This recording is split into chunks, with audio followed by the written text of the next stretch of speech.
How's everybody doing? Uh, listen. Uh,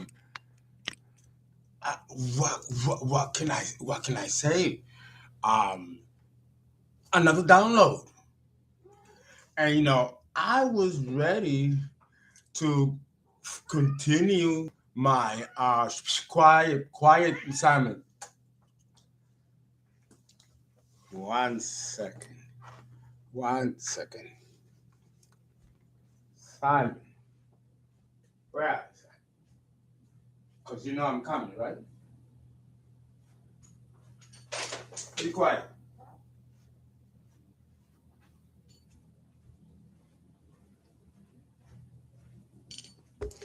Okay. I tell you, Simon, he eats, shit, and sleep. And then when I'm getting ready to do the video, he starts crying. I mean, I think he's the most pampered, spoiled, best kept cat. Shit, eats better than me. So I'm like, just relax. He's such a Leo. What can I tell you? So, yeah, I got another download, and it had to do because I didn't understand. Because Spirit was telling me you need to let them know how an invisible force, which we call God, right? Many of us, others may call it a concept or something else. But, the bottom line is that, God or the creator, of the cosmos was invisible. And then from being invisible, became visible.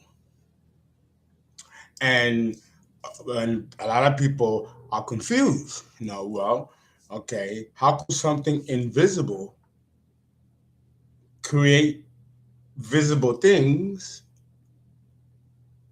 and not show itself in physical form? Well, it says in many passages in several books in the Bible.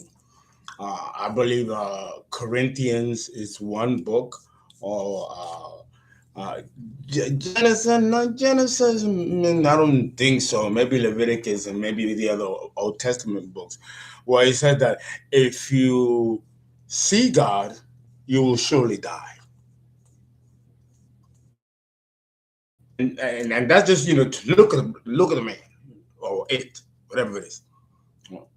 And then there is another passage, and I believe it's in Matthew's, where it says the kingdom of God. Now, it's not God now. It's what he has created, the kingdom, right? But what does kingdom mean? Well, I'll tell you what it means. And I've mentioned it before, but it bears repeating. In Matthew's, it says, the kingdom of God has not reached the imagination of man. So now he said that around 80, 90 AD. And it was around this time that the church was firmly established. And in the beginning of the church era began, where it officially took over the occult, magic world and succeeded in suppressing it. Although it thought it destroyed it, but it suppressed it. But it was suppressed to such a degree where no one dared to practice divination or doing magic or wizardry or sorcery, because now we started a new age, the Piscean age, and the beginning of the church era, in which the church now sets the tone and creates the paradigm in which spirituality is to be absorbed by the masses and assimilated in daily life and culture, all according to the dictates of the church. Since after the death of Christ, because Christ symbolized to the church and to the Jews someone that practiced magic, a hearsay, performing miracles. They felt that he had a devil or a demon that did this. And then he taught the disciples, right, in the book of First Acts, in the book of Second Acts. Why is it called Acts? Well, it was really called the Acts of the Apostles. The church, edited it to the Pharisees and scribes and called it the book of Acts. But because they don't want to tell you that the apostles were also performing miracles and magic and healing the sick. Everything that Jesus was doing and said that we can do, what I can do, you also can do.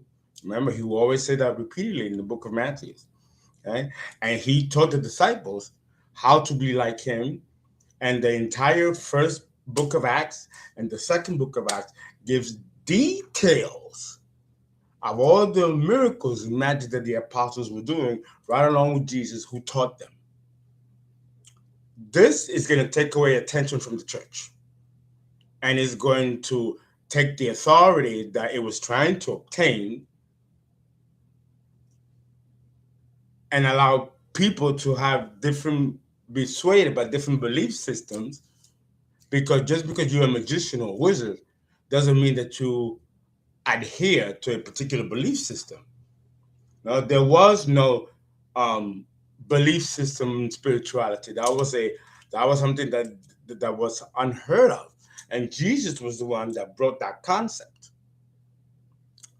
But there was, and of course, it caused political disruption with the Jews, who already had established a theology of that was firmly established with Jehovah, being the principal God. To concede to what Jesus was teaching will be a contradiction to the doctrines of Judaism, right? Because the doctrines of Judaism was not saying the things that Jesus was saying. So the Jews felt threatened by this, but they did not have enough power to stop him. They had to use the Byzantine Empire at the time. It died and broke up into Papal states, and then we had a new leadership in which the church sat at its center. So the church held the power. So the Jewish Pharisees went to the church to convince the church that this person was doing magic and heresy and spreading doctrines that were unheard of and foreign to the Hebrew doctrine, Judaism. And it was a threat to the Judaic system. The Pharisees convinced the church that it will only be a matter of time before the church establishment, which is brand new, will fall under threat. Because if people will follow this man, Jesus, then they are not going to follow the Judaic laws nor the emerging Christianity. So there were two factions that were at threat for the teachings that Jesus was professing out and then making disciples to continue his legacy. This is why the church had to kill Jesus, right, on the cross, to the agency of the Roman proletariat of the time, right? And then, which the church really doesn't tell you openly, you kind of have to figure it out, especially if you go to Bible Sunday schools. Then and even then, you're hard pressed to find out what happened to the apostles, the 12 apostles. And I was a Catholic schoolboy and an altar boy. And in my entire career as a Roman Catholic, before I converted to Islam and then Muslim and then Buddhism, I had very little knowledge of what happened to the apostles. The church, and this definitely is not in the literature. It doesn't tell you that they were all murdered by the church. Because if one Jesus rises among the masses and can teach 12 disciples to do what he does, can you imagine those other 12 disciples teaching others? Before you know it, the number of converts will grow exponentially without the authority or even the supervision of what doctrines are being discussed in the public by the church. The church is not aware of what's being said, so this can be seen as treason. This can be seen as something that can be like a revolutionary that can threaten already the establishment that existed, which was the Judaic law that has always existed, and then the new religion emerging, which is Christianity. Now, some of the why am I giving you the backstory? Because many of the things that Jesus was speaking about in the book of Matthew, many of the mysteries, were codified, and it was so radical that it actually frightened the establishment. I mean, it's for you guys to really appreciate what I'm talking about. You really have to read the book of Matthew, and even when you do read it, you're not going to fully understand what's being said, because the language is actually almost fully acronymical, in the sense that the phrases and the words mean something else. And in Hebrew, we know what they mean. In English or Greek or Latin, which was the language of the time, it wasn't. And when the Bible was written, and these, well, of course, the Judaic texts were always written in Hebrew, right? And there are two types of Hebrew languages. There's the pre-Babylonian capture, and then there's the exile, post-Babylonian capture. Okay, and I'm going to put a clip on that, and I'm going to come back to that. Going back to Jesus and the concept of the kingdom of God has not reached the imagination of man. Well, that doesn't mean that today, 2022, we don't have an idea. We know more about the world and the cosmos today than we did in 98 AD. Remember, the earth was the center of the universe, and the sun goes around the earth. Remember the mentality at the time. People did not see Venus and Mars and Jupiter and Neptune. People did not know that these planets existed. And like today, we see the planets' inclination, declinations, but we can see they did this even back then. But people didn't have telescopes, and people were too busy trying to survive because humanity was very primitive at that time, and nobody had no time to be looking up in the heavens and see what was up there. Just bright stars. Okay, next, and that was it. It took special scientists, which were really astrologers, years, sometimes centuries of observation with the naked eye to even detect these planets that later became visible to a human consciousness. But before then, we had no idea that there were planets. We had no idea that there was galaxies. We had no idea that there were constellations. We had no idea that we had rogue planets and different nebula of different colors, and all of that was closed to humanity. So Jesus had to use the language of the time to kind of allegorically give reference the best way he could about what he meant by those statements. He couldn't flat out, even if the church didn't care or the Judaic laws, the Pharisees didn't care, the population was too ignorant. It would be too far-fetched to believe that there were other star systems and galaxies and things like that. When barely people were terrified and confused as to the rising and setting of the moon and eclipses. That was the real shit in those days.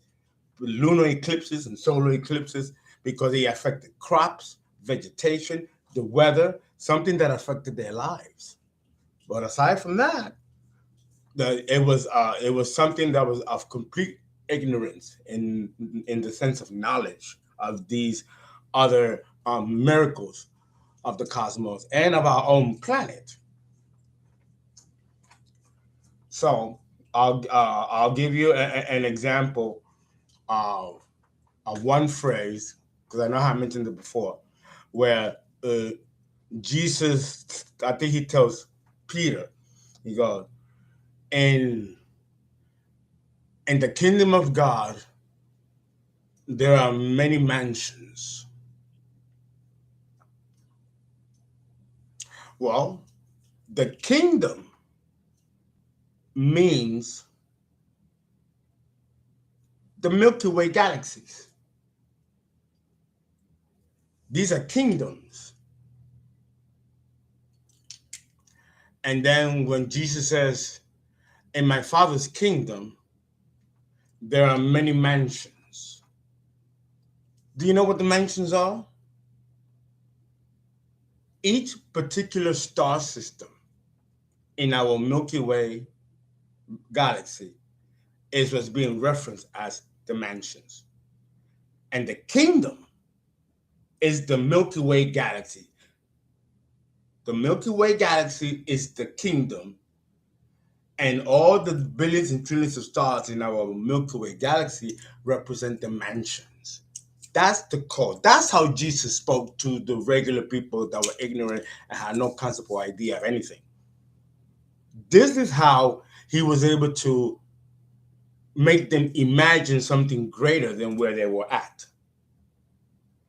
But if he were to use words like galaxies, and of course, those words did not exist in the language vocabulary. So there was no way to describe what he actually meant. So he had to use other analogies and allegories that were basic and simple for the mentality and the evolution of humans at that time in 90 AD. Today, we know that we have not just the Milky Way galaxy, but we have the Andromeda galaxy, and we have trillions and trillions, and maybe there's no number to amass the amount of Milky Way galaxies that are out there. Each one of them with billions or trillions of stars. So there were different kingdoms, each with their own mansions.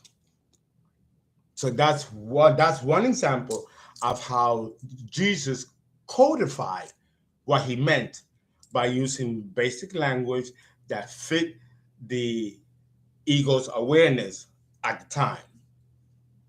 People were poor and lived in tents. So a mansion, they will associate a mansion to that of the pharaoh's house, or maybe one of the emperor's huge homes, which has many rooms, right? And that's a mansion, so that people were able to understand that the concept of God is greater than the limited lives that they were in. Had Jesus come today professing the same mission, he would definitely use the vocabulary of today and make reference to something far more than just the stars and constellations, something that we have not even witnessed or seen yet. Because as humanity advances, the awareness of knowledge also advances. And then what we didn't see thousands of years ago because we were ignorant, we now see today.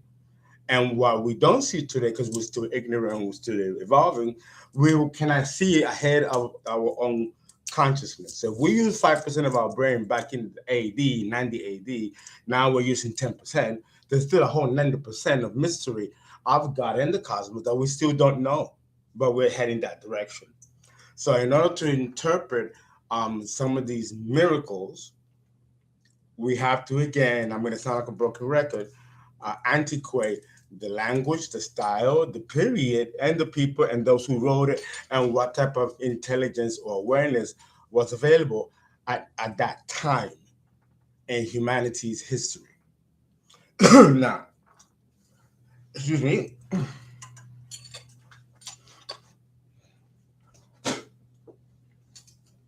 Now, having said all of that, right?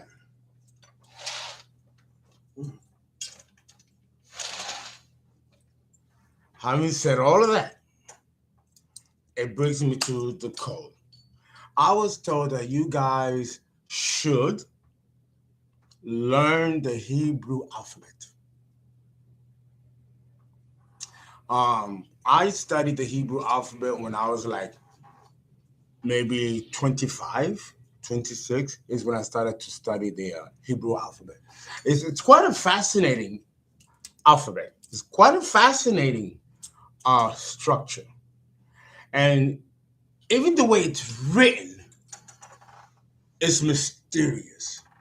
The Arabic and Sanskrit language is also written the same way. But of course, the Western culture, of course, uses a whole different system, and it goes away from the similarities of the structure of Sanskrit language. But that has its own history too. So, like it says in the header, the physical structure of the cosmos, as above, so below. We know the physical structure of the cosmos. We can explain it, right? We know, for example, dark energy. Dark energy is just basically a mysterious or unknown energy, which many people call God, because it is the energy behind all of creation, of both invisible and visible worlds. But we don't know what it is, like a bacteria or a virus. You can't see it, taste it, smell it, feel it. But we know it's real because, God forbid, you have your E. coli enzyme, which is, of course, it's in your intestines. God forbid that E. coli is moved to another part of the body, you're going to die. Dangerous, very dangerous. It's a gram-positive bacteria, very deadly. But you would never know that you will be dying of some kind of sepsis and that it was caused by an invisible microorganism that has just as much life and intelligence as we are, as we do, or as a plant, right? So if this bacteria that we cannot see, taste, smell, or touch is real because it has an effect, then definitely God must be real because we are witnessing and living and experiencing its effects by being in physical matter. So we understand physical matter. Scientists have done a tremendous job in really advancing science to the point where we can actually break things down to neutrinos and understand the nuts and bolts and the workings of the cosmos. How did this happen? Through an invisible process. Because everything has to have a counterpart, right? Well, and I actually used to pray about trying to create the missing link. And then this was something that I've been dealing for a while. You know, I've been studying about it, meditating about it, and then I forgot about it. And I was doing, this was months ago, right? And I forgot about it. So I started, preparing for, the next lesson, and, Saturn in Cancer, Saturn in Leo, it's all done, getting ready to do the series. And plus, the process of my moving, and the school, we will begin in another 4 days. So guys, please register. We're going to be closed until next year.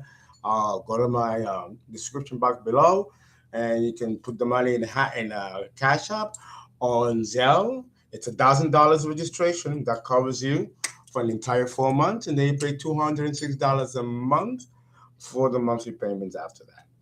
And it's, if you want to become an astrologer, and this is something that you feel that you're up for, do, let me know, because we are closing up. Okay. And in fact, Mercury goes retrograde on Friday.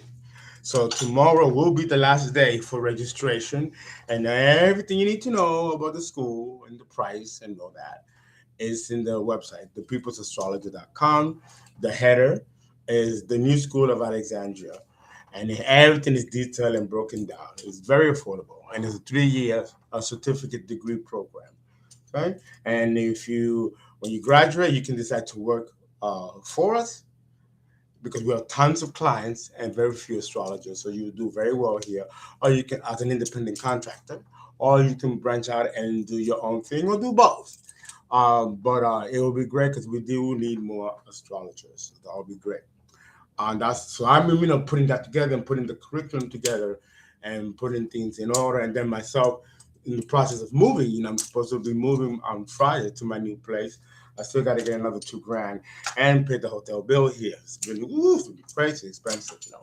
But and then I want to do it all before the retrograde, which hits this Friday, because when this retrograde hits, all efforts have to be put aside for a good month, and then 2 weeks after for the post shadow of the retrograde.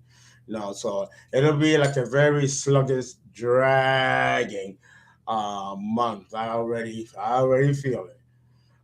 Before I go into the physicality of God, because we discussed the universe and the cosmos, but God, which is invisible, does have a physicality of expression. And this also is decoded in the Bible. It's also expressed in the Bible. And very allegorical, though. But for the occultist and the trained occultist, we can decode the actual real meaning behind those verses and those words. But before we begin, let me say hello to many of you here. Okay, who is here? What are you guys doing up this late? What are you doing late? Oh wow. Oh well, I'm so glad, because I know tomorrow is still a work day, so I really appreciate you guys are staying up to listen to this download. Yeah, let's see.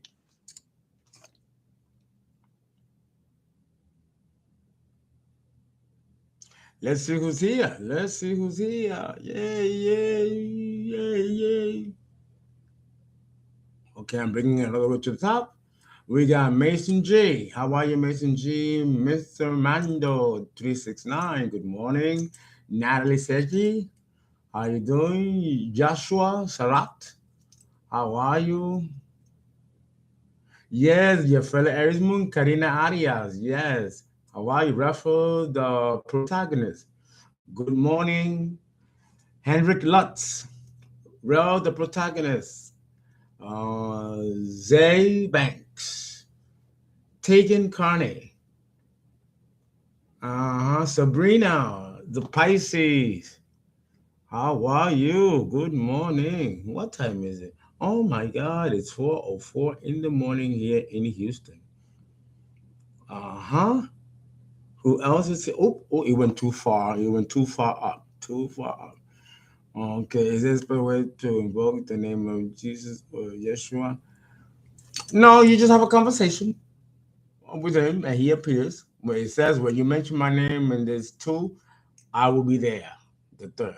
He will be the third. And that's the Trinity right there.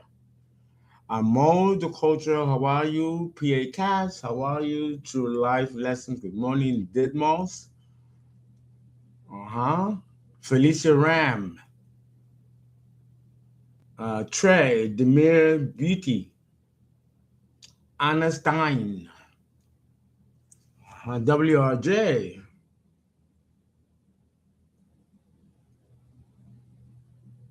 Well, WJR, we've been live. I would say a good 70% of everything. There's 30% that holds true, and that's a big percentage, especially for early humanity. You can't give everything to emerging humanity, they might shoot. It's Russian roulette.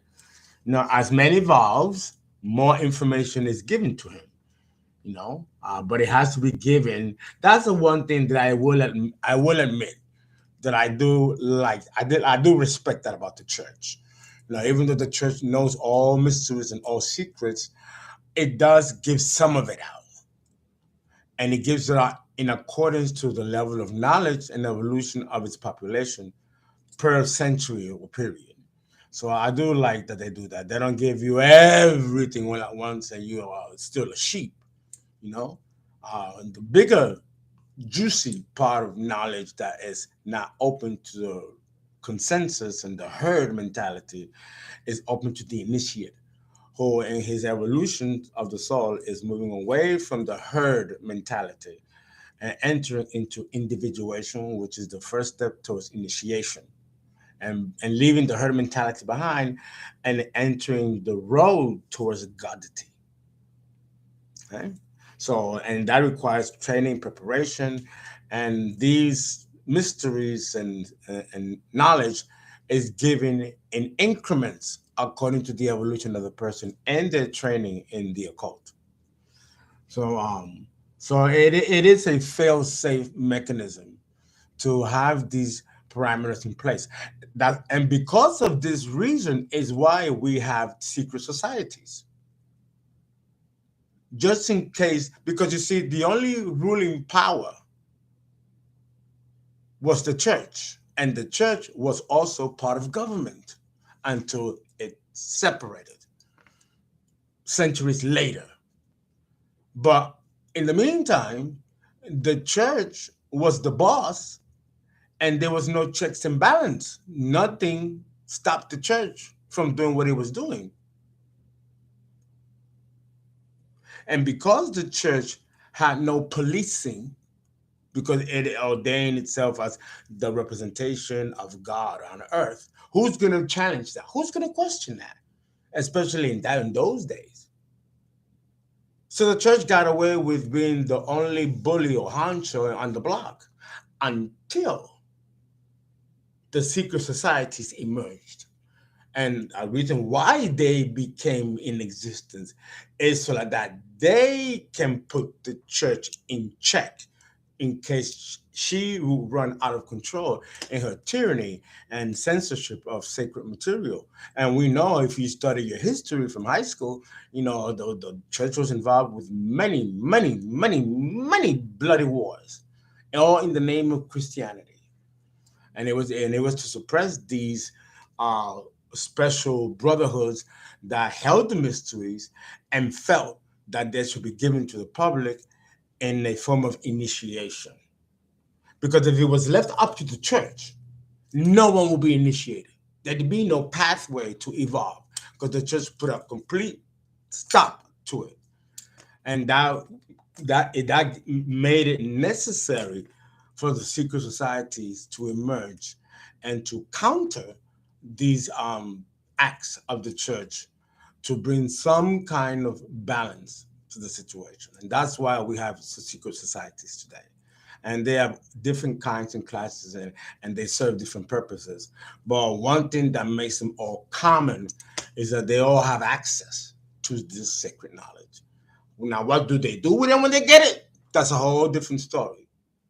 But the fact that they have it and they know what to do with it, and they have the free will to go evil with it or good with it, is something that is another going battle of our lower shadow self and that of our own light to transcend it.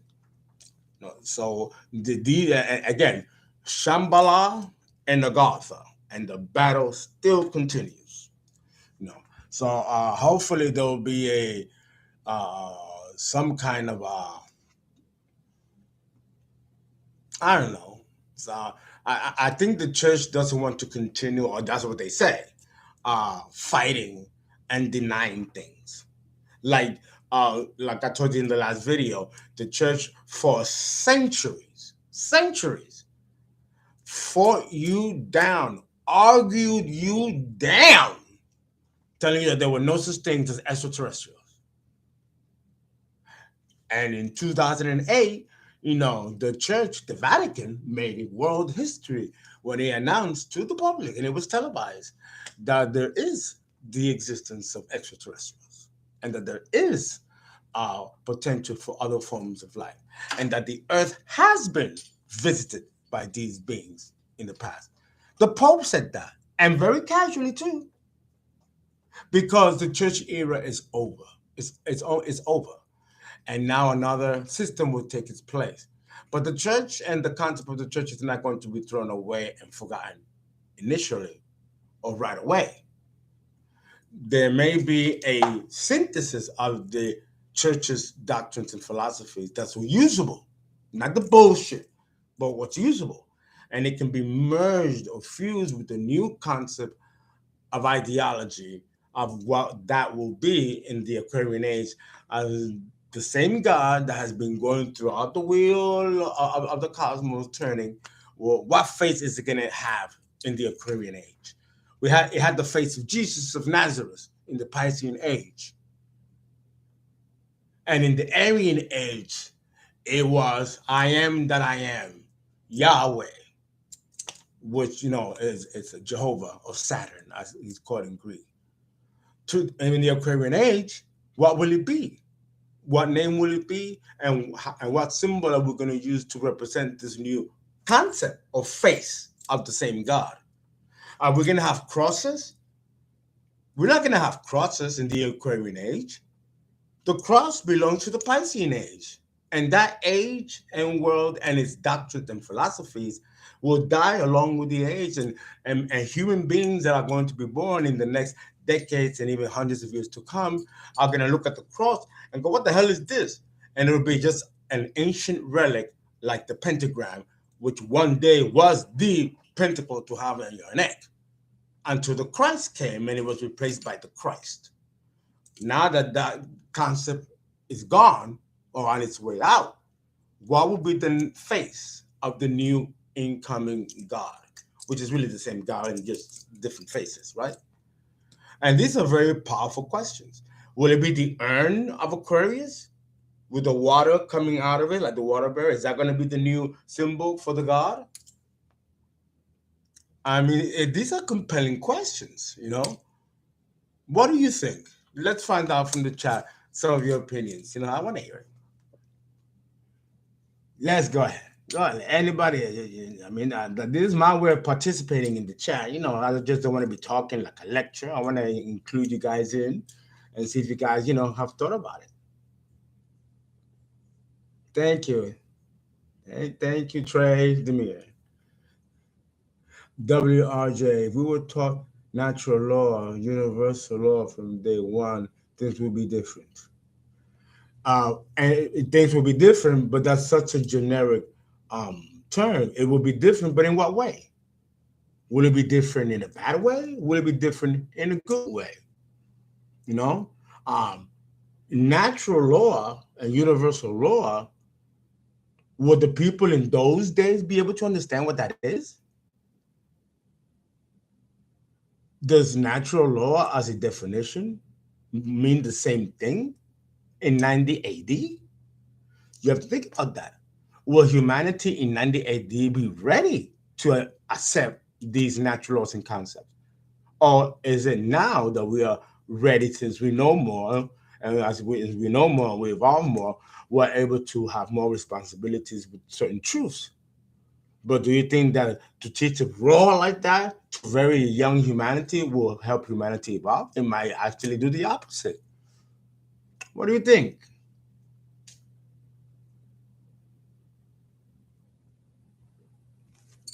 Say you son, respectfully, I saw the eyes of the figure with respect in the background moving while you were talking earlier.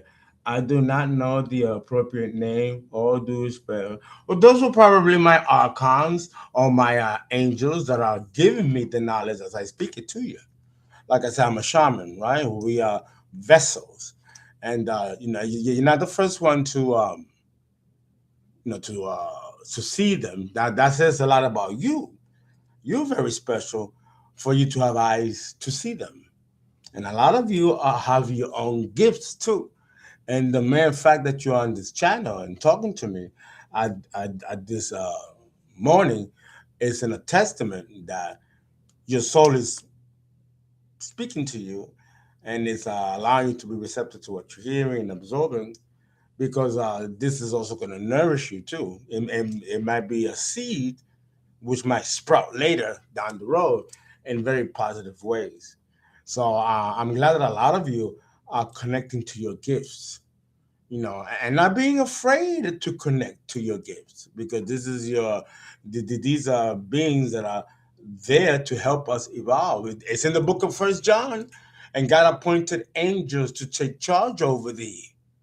Right? It's in the Bible. It's not something that is miraculously out of this world. It's very old. And back in the days, they didn't call them angels. Uh, they call them demons. And I don't mean demon DEMON. I mean demon DEAMON. Demon with the DEAMON means companion.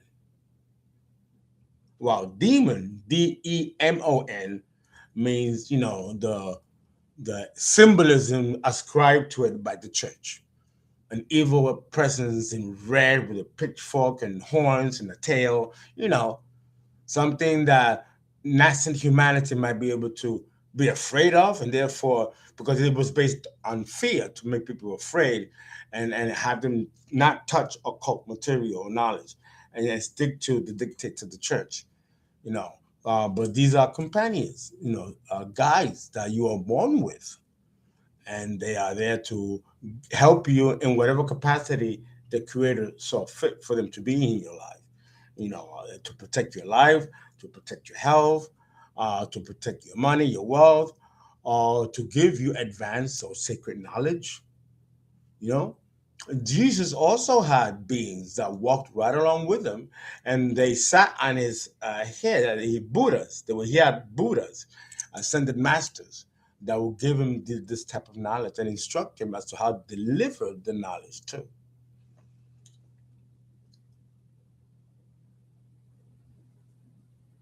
Yes.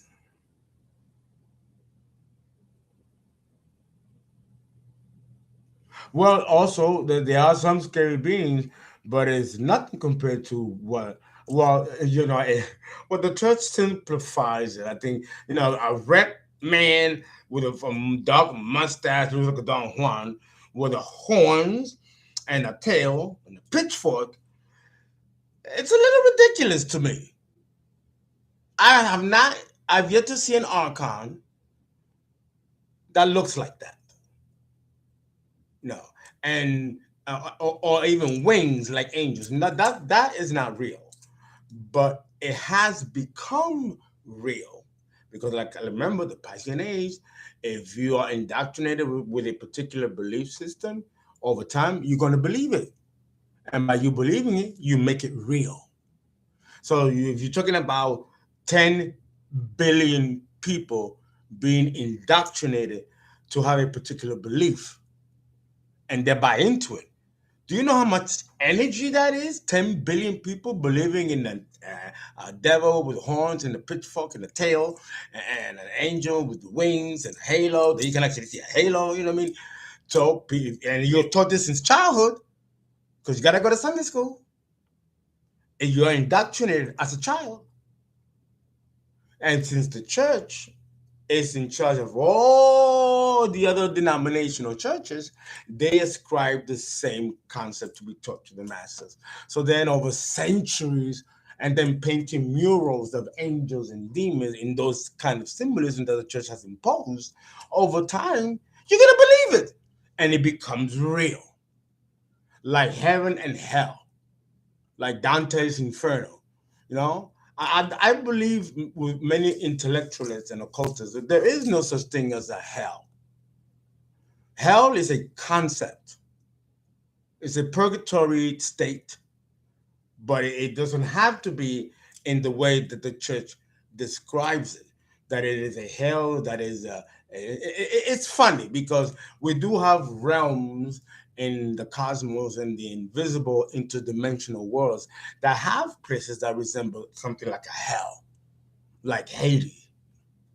No, but the fact that if you live a bad life in sin, that you're gonna burn in hell, I mean, technically, that can be true in the sense that the soul is being destroyed because it's too wicked and it's too degenerative. Then there is a lake of fire for souls to die and burn, the soul death. Yes, but that's not everybody in the human population. That might be a select group that deserve the worst punishment for transgressions of the soul. So it is from this concept that the church has used to put everybody, whatever what sin you do, if you're having a wicked thought, oh, lake of fire. You took a piece of gum from the store, oh, lake of fire. You killed 28 people and then you killed yourself. Oh, lake of fire. Putting everybody from the smallest sin to the biggest transgression into the lake of fire. And that simply is not true. There are different levels of purgatory states, each cater for the particular sins of the person that they're going to experience. And it's not for them to be tortured forever and ever. It's for the soul to purify that wicked existence and make the soul a clean slate so that it can go back into the world of rebirth and reincarnate as another ego. So the concept of hell is really a purgatory state in which the soul, after living its earthly life, purges the old life and gets ready to go back to the world of rebirth. But that is not how the church explains it. It puts it in absolute, and whatever sin you're doing, oh, be careful. You cannot be masturbating and thinking that God don't see you. You know that's a sin. You know that's not nice. You're going to go up, lick a fire. That's the injustice that I think the church has created by simplifying good and evil and sin in such a generic way that nobody can escape even being innocently guilty or making a mistake by default. No exception. Everybody goes into the lake of fire. No. And that's why there's been so many denominational sects of Christianity that have emerged: Jehovah's Witness, Lutheran, Protestant, Episcopalian, Mormon, each of them with different interpretations that makes it more forgiving and friendlier. The concept of God and retribution and punishment. No. And not make it so severe and absolute like the Catholic Church has created. You know. And this is why aren't there more Judaic sects? Hebrew is Hebrew, Jewish is Jewish. There's no other subdivisions of it.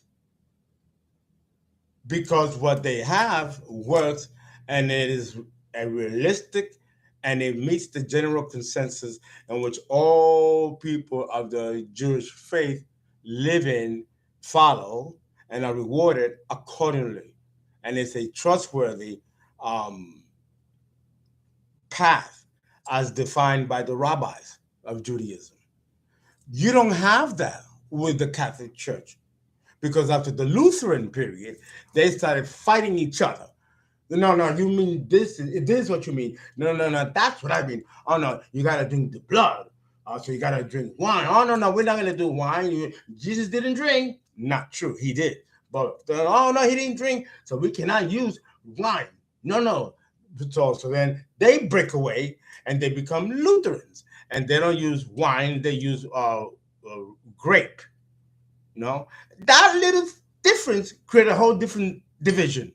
You know, and so things like that. And now you have all kinds of endless different Christian sects that emerge because none of them can agree with each other and reach a consensus with each other. And the Christianity is the only religion that splinters off like that. You don't see that in Islam. You don't see that, in Buddhism, Confucianism, Sikhism. You don't see this in the other religions. Only in us, because we don't seem to get it straight what we want to say and what we want people to believe and not believe. And this is the confusion that has been plaguing Christianity since its beginning of its life in 90 AD to this point. And to this day, we're still not don't get it straight. And there are more subdivisions breaking and forming, like Dianetics of L. Ron Hubbard, and things like that, and what is it, the Sun Yun Moon, the Moonies, all these different types of such that profess to be a sect of Christianity and profess to speak the doctrines of Jesus, but God forbid you make a mistake in certain practices that some fundamentalists might disagree with you, because now there might be another splintering off, and it has made Christianity unreliable and a hot mess, especially nowadays with the millennials and other emerging generations that are just not buying it anymore. Well, I mean, does this make sense? I mean, what do you think? What do you think?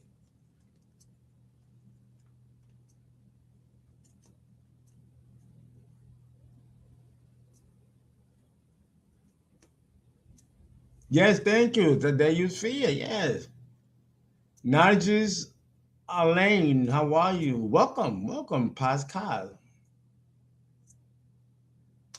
Shlomo Yeshurun, how are you? Thank you. Welcome.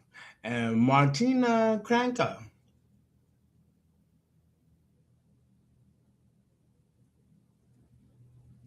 Self-flagellation in Christianity was a perverted order of the Pope and the bishop and cardinals, that in order to show your faith and devotion to God, you must suffer the pain that Jesus went through, because the pain and torture physically that he went through made him more pure upon his death.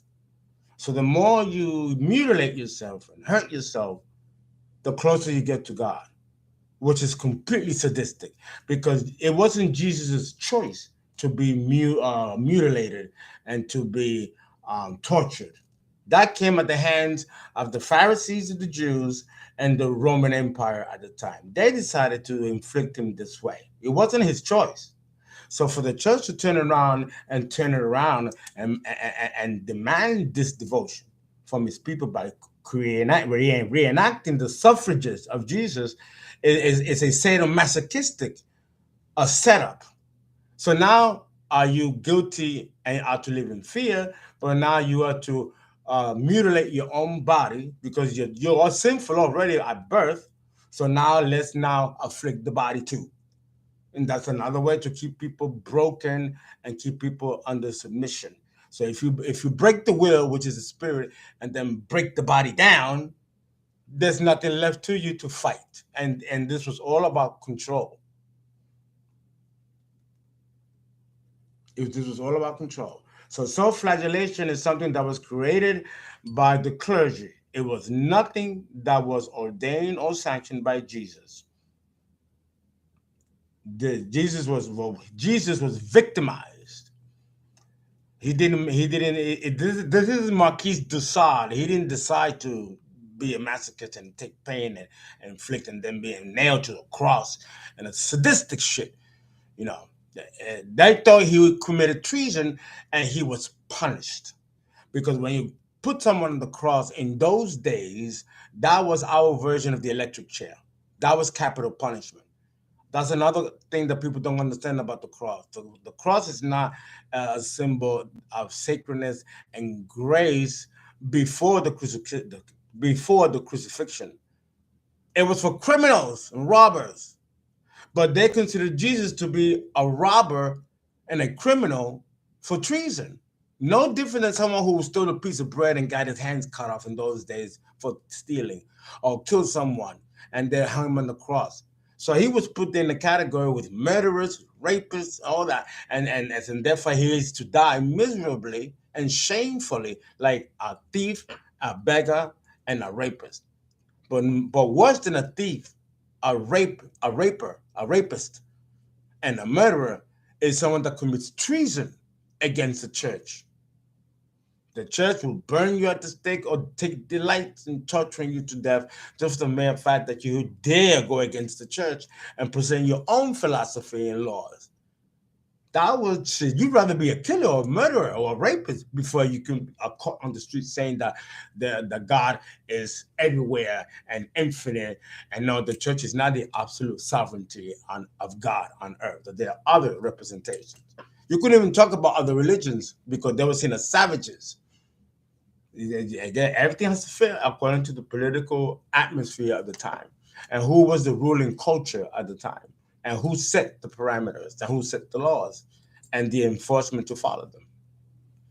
No, it's also, yeah, and these are things that makes you question, and these are the different elements, and you put it together as an equation, and the Bible becomes less mysterious than than what it really is. It's just a book of the codified language that if you learn it, you can break the code. And the Hebrew alphabet is that code.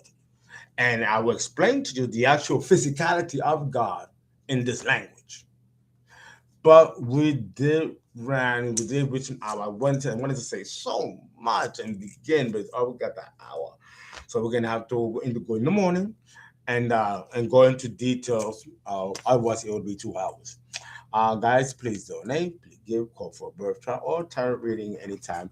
I'll go to bed 9, 4:30. I'll be up at 9 in the morning tomorrow, Thursday. Guys, I love you.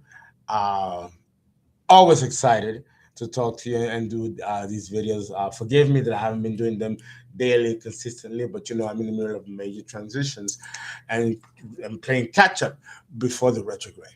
Again, Habakkuk is my Cash App name, and ZELLE, of course, 347-485-6258. Everything is in the description box. Guys, thanks a lot. I hope this resonates.